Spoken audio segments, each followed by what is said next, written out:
热的泉气自海岸缓缓升起，石墙与树篱勾勒出昔日五家聚落的轮廓。南萨的土地承载着时间留下的痕迹，少了几分喧嚣，多了海风交织的静谧气息。早安，欢迎回到最旅宿，我是咪边。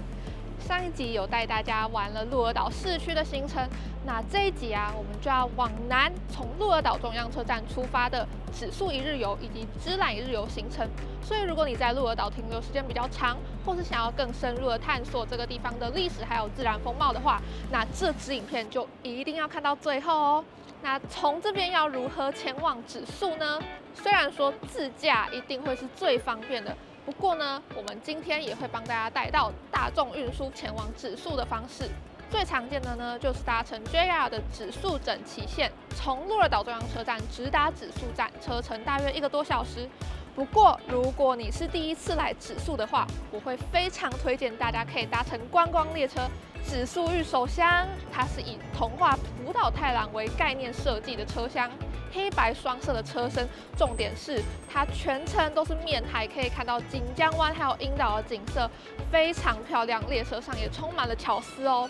如果你持有全九州 JR Pass 或是南九州 JR Pass， 那指宿御守乡也是可以划位的。好，那我们现在就准备前往搭乘指宿御守乡啦，好期待哦！指宿御守乡啊是非常热门的观光列车，而且它一天只有运行3个班次，所以啊，如果要搭乘的话，请记得一定要提前预约。非常特别的是，它进站开门的时候啊，会喷烟，喷出的烟雾啊，就有点像是童话里面的御守乡被打开的时候冒出烟的那个样子。那车厢内部啊，是走一个木质调的路线，每一节车厢也有不同的装饰。列车行进的左边啊，会看到非常广阔的锦江湾，它就这样沿着岸边这样一路行驶到指宿。然后呢，一开始你可能会先看到樱岛、锦江湾，然后最后甚至可以看到开文月。全长50分钟的车程都是充满惊喜的，而且中间不会停靠，所以一整路都可以非常享受这种要准备前往指宿度假的这种兴奋感。它的列车上也有贩售指宿御守乡限定的商品，超级可爱的。这个布丁是他们必吃的芝麻布丁，我等一下要买一个来看看。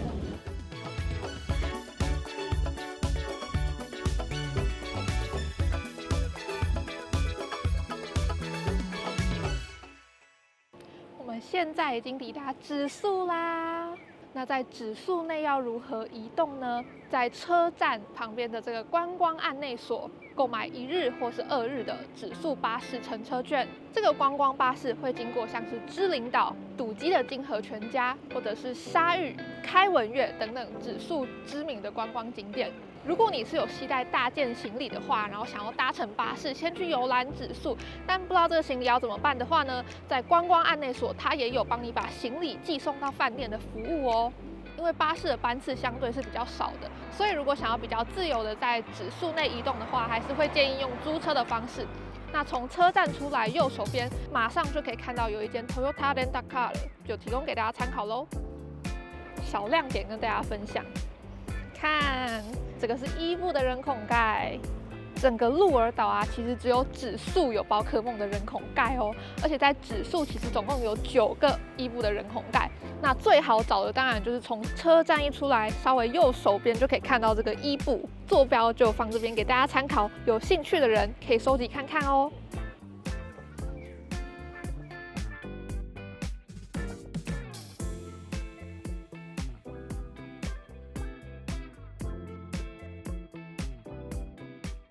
我们现在要去知林岛。知林岛啊，其实它是一座位于锦江湾上面的无人岛，但是呢，在每年的3月到10月期间啊，中间会出现一条沙洲，所以我们人就可以直接从沙洲走到对面的无人岛。那正好呢，我们现在来的时间3月有遇到适合渡岛的期间，所以呢，我们就一定要上去走看看。如果天气好的话，应该是非常漂亮啦。但现在这个天气真的是有点可怕好浪费哦。随着时间慢慢流逝，它一点一点的越来越开了。那边2位游客好勇猛，他们从刚刚就一直站在那里。印象最深刻的是那个澎湖的摩西分海，还有我之前去小豆岛有走那个天使之路，但我觉得天使之路比这个更浪漫，还是因为天气的关系，我觉得今天太狂野了。请问这支影片里面我的雨伞到底开花几次呢？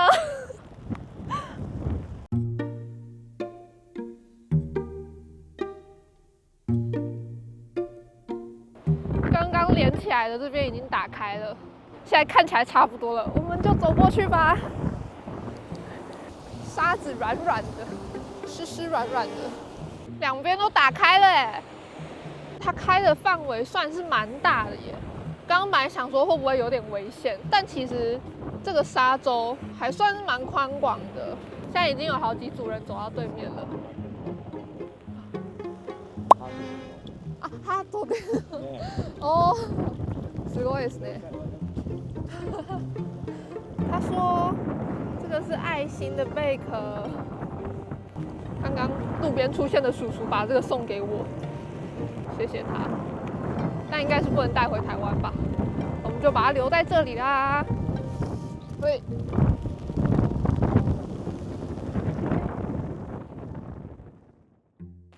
好啦，经过20分钟的路程，再加上风雨的阻碍，大概30分钟吧，我们终于走到对岸的芝林岛啦！给大家看一下，芝林岛真的是很原始哎，看看我背后。我们刚刚从那边走过来，哎，其实蛮长一段距离的。但其实那个沙洲的路，我觉得没有很好走，哎，就它的沙子是软软的，所以就一直陷下去。这个岛啊，真的是个原始的无人岛，什么都没有，只有植物、石头，还有刚刚我们遇到的那个阿伯。我们刚刚遇到那些叔叔们、管理员们，他们第一批就到对面来。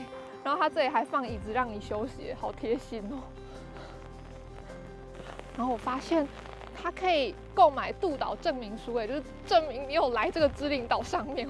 有点想去买看看，我们走这么辛苦，应该要买一下吧。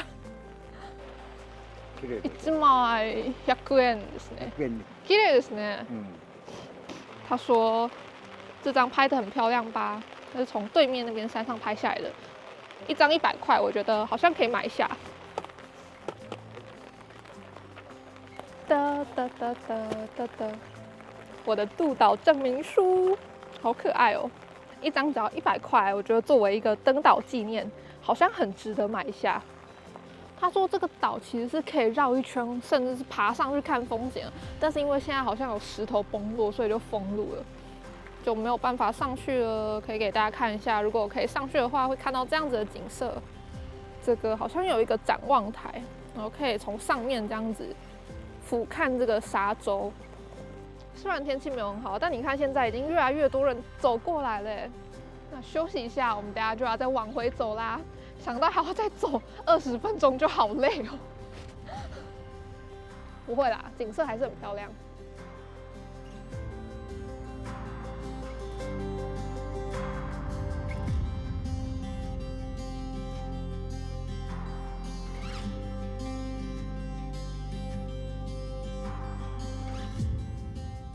雨停了，我们也终于走回来啦。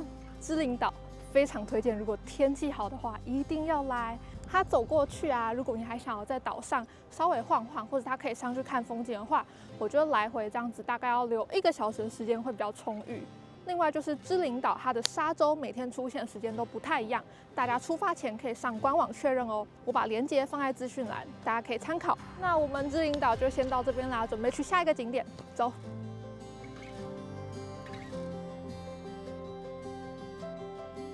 来到指宿，当然就是要泡温泉啦。但是我们泡的不是泉水，而是沙子。指宿最有名的就是沙浴温泉啦，它是利用地热来加热沙子，人在整个被沙子埋起来这样子泡温泉的一个方式。那我身后的这间沙乐就是指宿这边非常有名的沙浴温泉会馆啦。那我们就先进去看看吧。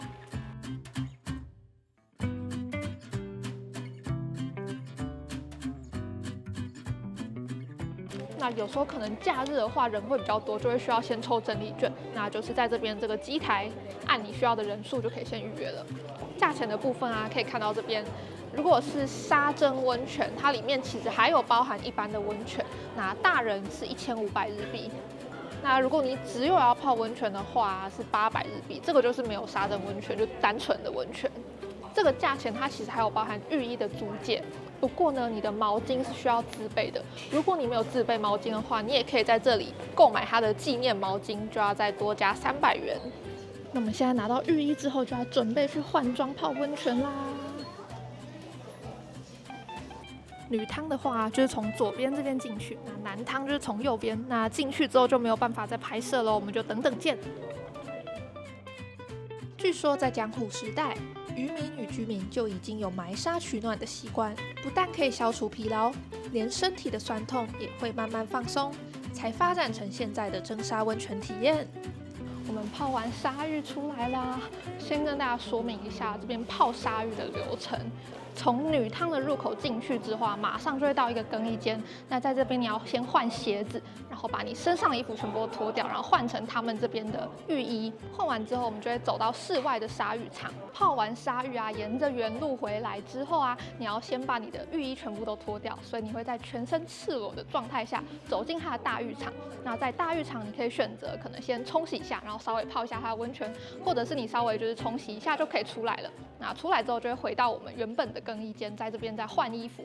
你当然也可以在里面洗头，然后吹头发。不过有一点需要注意的是，它这里都没有提供备品，也没有提供什么保养品或梳子，所以如果你要来打算要整个洗过头、洗过脸的话，那你要自己携带这些东西哦。好，接下来讲泡沙浴的心得。总之呢，你进去之后，你就是躺进一坨沙子里面，工作人员会用铲子把你整个人埋起来，然后只露出一颗头。我第一个感想啊，除了很热以外，其实最先感受到的是觉得沙子好重哦，它全部压在身上也是蛮有重量的。慢慢的啊，大概3分钟以后，我就觉得我全身都已经开始流汗了。不过其实泡在里面是真的蛮舒服的，就觉得自己的血管扩张、血液循环。但是啊，就是他其实会跟你说不要泡超过10分钟，大概10分钟以后，身体可能就会开始觉得头晕晕的，有点不舒服。所以如果你在泡的过程中啊，有觉得不舒服或是太烫的话，都一定要随时跟工作人员说。那总而言之，我觉得沙浴真的是一个非常特别的体验，大家来指宿可以来这间沙乐会馆体验看看哦。有没有发现我现在身后有个伊布？好，反正跟那个人孔盖一样，就是因为指宿的日文伊布斯基跟伊布就是有谐音，所以这里才会有很多伊布。好，那我们现在准备前往我们的旅馆了。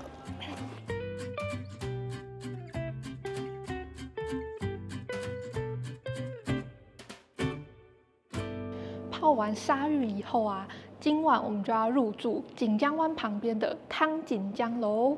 这间温泉旅馆啊是有经过改装后的，外面虽然看起来可能没有这么的新，但我觉得里面的设备都还算是保存的蛮好的。然后啊，一进来左边这边有一间小的商店，有贩售一些鹿儿岛或是指宿的伴手礼，像这边就有芝兰茶、酒类、地瓜的 highball、樱岛火山造型的面纸盒，5条雾水。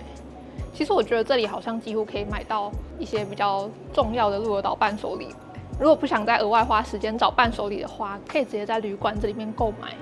然后这间旅馆还有一个非常特别的，就是它的1楼这边有提供芝兰茶试喝，给你3种不同的芝兰茶来比较看看它们的风味有没有什么差异。那继续带大家看看大厅有哪些东西，一个小的 bar 有各种酒可以喝。因为我个人非常喜欢日式的温泉旅馆，那这间汤锦江楼啊，虽然它有一点点历史的痕迹，但是基本上里面的设备我觉得都还算是蛮新的，然后整体也非常的整洁。饭店的服务人员非常的亲切，他告诉我们好多，不管是交通啊还是景点的问题啊，都跟我们讲的非常多，真的就是有一种日式款待的感觉。我们这次住在3楼，那它也是有电梯的，并不会说有些温泉旅馆可能比较老旧就没有电梯，要爬楼梯比较辛苦。首先就来帮大家开箱房间啦。那一进来，首先就会看到浴室洗手台，我觉得都还算是蛮新的。然后有3面的这个镜子，备品的部分算是还蛮齐全的。那它的吹风机是 Panasonic。浴室内部也是保有木质调的这种和式氛围。很多这种日式的温泉旅馆，它房间里面不一定会有可以洗澡的，但是呢，它的浴室虽然是还蛮大间，是石头的墙，比较有质感一点。那接下来走进我们的房间内部啦，就是日式的榻榻米地板，非常开阔双人房，这边有准备迎宾点心，最厉害的就是这一大片落地阳台啦。它这里的房间啊，每一间都是面向海的。我们走出来可以看到，右边那边就是我们刚刚有去的芝林岛。天气好的话，应该连后面一些山的轮廓都会看得很清楚。这边也有准备浴衣、温泉的用品，蛮齐全的，毛巾，然后浴衣的那个绑带。那我们订的房型啊，房间里面是没有温泉的，那温泉就要到它外面的大众池或是私人汤屋去泡。这里的温泉设施分为2大区，一个是位于高楼层的展望大浴场，泡汤同时可以欣赏锦江湾的美景；另一个被南国植栽包围的露天温泉，让人能在户外空间中彻底放松身心。特别的是，下午时段还提供汤屋包场方案，只要预定就可以独享整个露天浴场。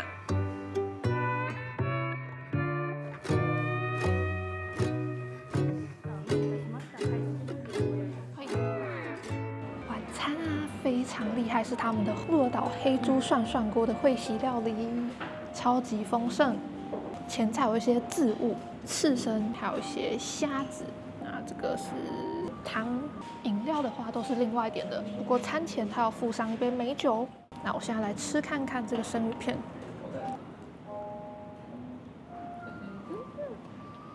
好新鲜哦。他说要先放菜进去，汤的味道好香哦，薄薄一片超级嫩，而且有一股甜甜的味道，不愧是日本第一的黑猪。鹿児島のしゃぶしゃぶはすごく美味しいです。来てください。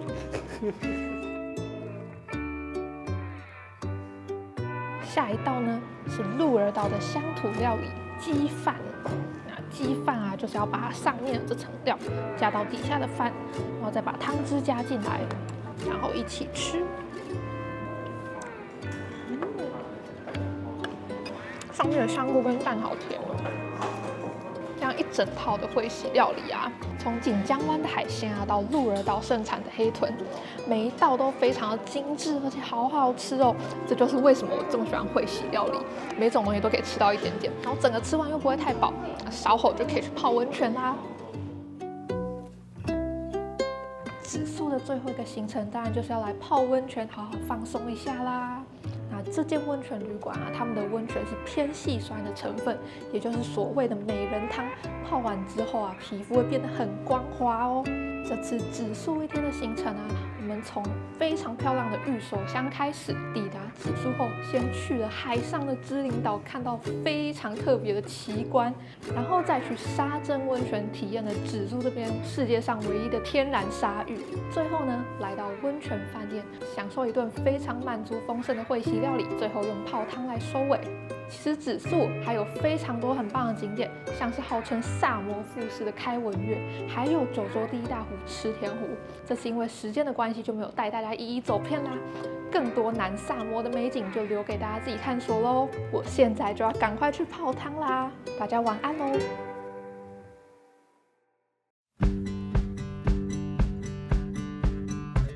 规划鹿儿岛郊区行程的时候啊，除了指宿之外，我觉得芝兰也是一个非常不错选择。芝兰除了有保存非常完整的五家乌夫群之外，也有很有名的芝兰茶，而且整体的氛围更加清幽。那从鹿儿岛中央要如何前往芝兰呢？必须要特别注意，因为芝兰没有 JR 站，所以是没有办法搭乘铁路前往芝兰的。如果你没有自驾的话，那唯一的方式就是搭乘巴士了。巴士的话，我们在鹿儿岛中央搭乘，找到这个巴士站牌，沿着指标走，找到第16号搭乘处，那我们就可以在这里搭乘前往芝兰的巴士啦。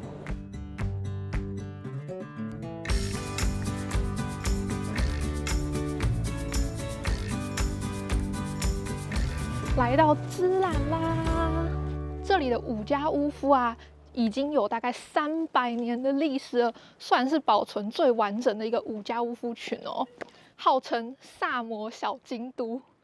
总觉得好多地方都号称什么什么小京都，或是什么什么小江户。那其实，在五家屋夫的附近啊，有一座知览城。那知览城就是当时管理这里的大名的居城。那武士们当然就是生活在这里的五家屋夫啦，所以才会有知览这样的一个五家屋夫群。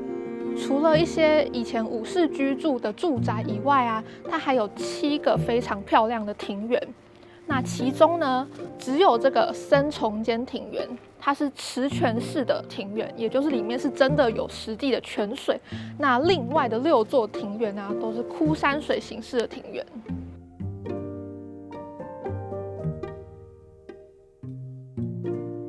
我们进来之后发现，它这个庭园其实蛮小的耶，它就是一个小小的池子。不过呢，我觉得像这样坐在这里，感受一下当年萨摩武士生活的氛围，也是很不错啦。我们现在在的是高城家的居所。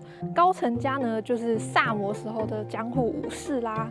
那这里也是这里少数可以实际走进来，然后看到房子内部的构造的居所。据说这些建筑都是从江户时代保存到现在的。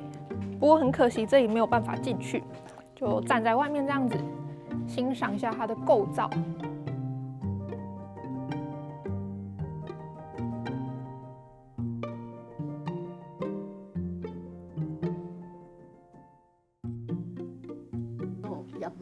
おー、綺麗ですね。そうなんですね。那其实进来这个庭园之后啊，发现它是要收费的，一个人是530元。不过呢，里面这位奶奶人非常好，跟我们介绍了好多这个庭园的故事。例如说啊，有没有看到远方那座山？它其实在象征京都的山，就好像在这里生活也可以看到京都的山的样子。对，然后那一颗石头，有没有看到一颗很大的石头，就是象征这个树木的这种意象。ありがとうございます。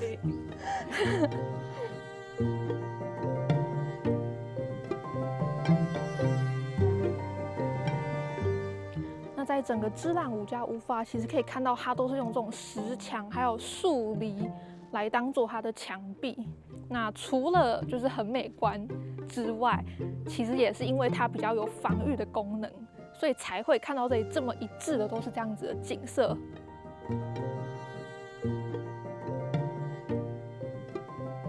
那五家屋夫就差不多到这边啦。整体逛下来呢，我觉得大概抓个1小时。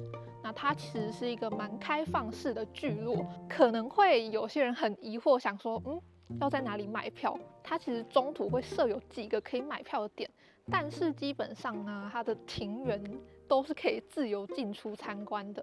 它里面除了武士的住家还有庭园以外，其实啊也会有一些咖啡厅或者是餐厅、杂货店。另外啊，其实这里也有一般居民现在正在这里生活着，觉得蛮酷的。他们竟然在这个300年历史的这个五家屋夫里面生活。推荐大家来知览，可以花一点时间来这里走走哦。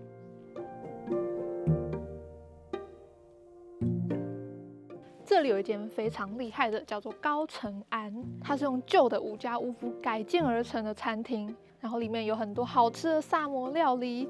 不过我们来了才发现，它今天竟然临时休业，我真的是有人有吃过，可以和我分享一下心得吗？下次有机会再来吃。我们来找一下有没有其他的餐厅。没有吃到高城安，好可惜。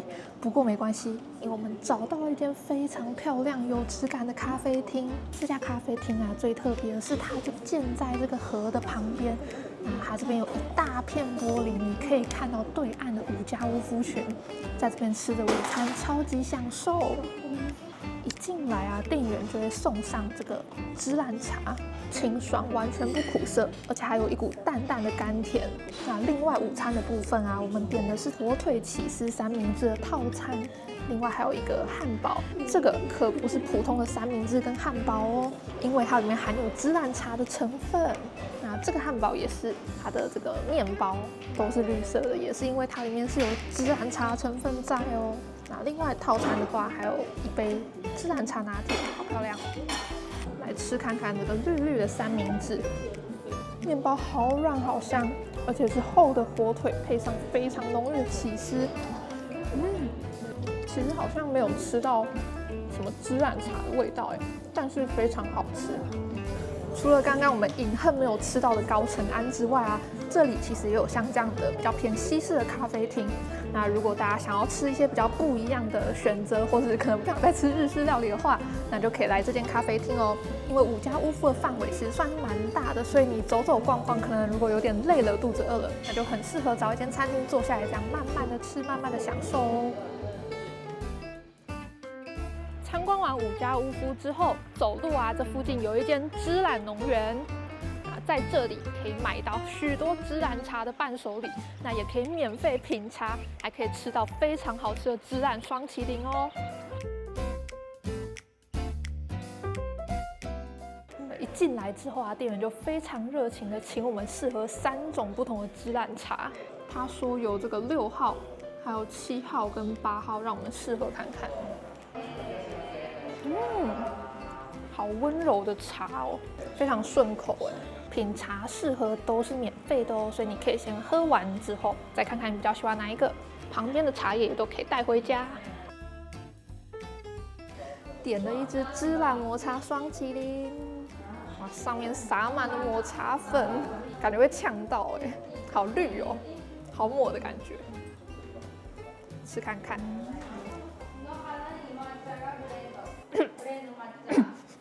这个会这样子哦，超级香！我好像没有吃过这么香的抹茶冰淇淋哎，非常浓郁，但是呢也完全不会腻，好清爽哦。学乖了，整体吃下来也不会太甜，搭配旁边这个有一点点微苦的抹茶粉，请大家一定要吃一支，好好吃哦。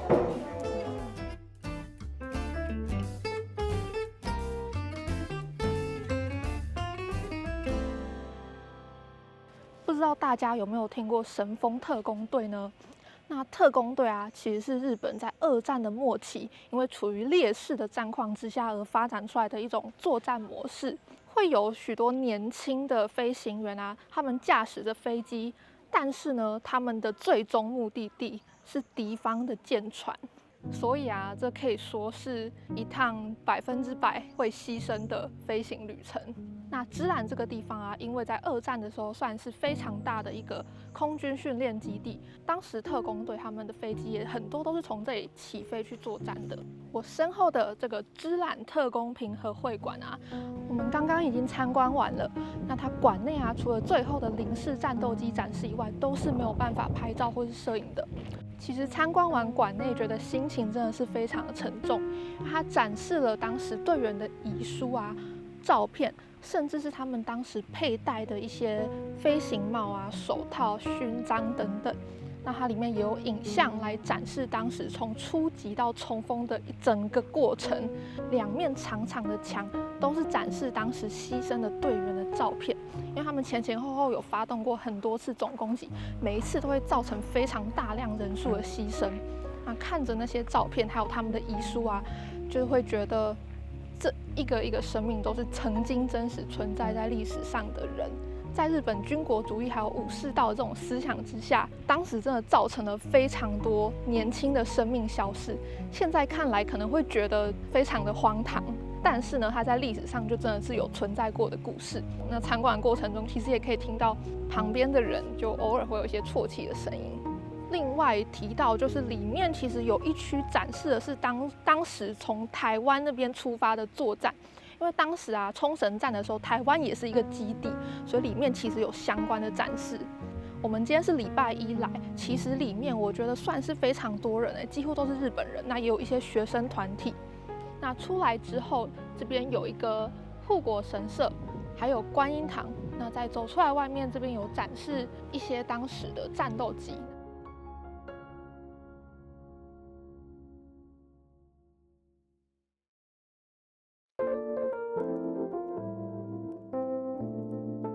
我们现在已经回到鹿儿岛中央车站啦。这支影片还没有结束，因为最后啊，想要带大家来逛一下车站里面的伴手礼。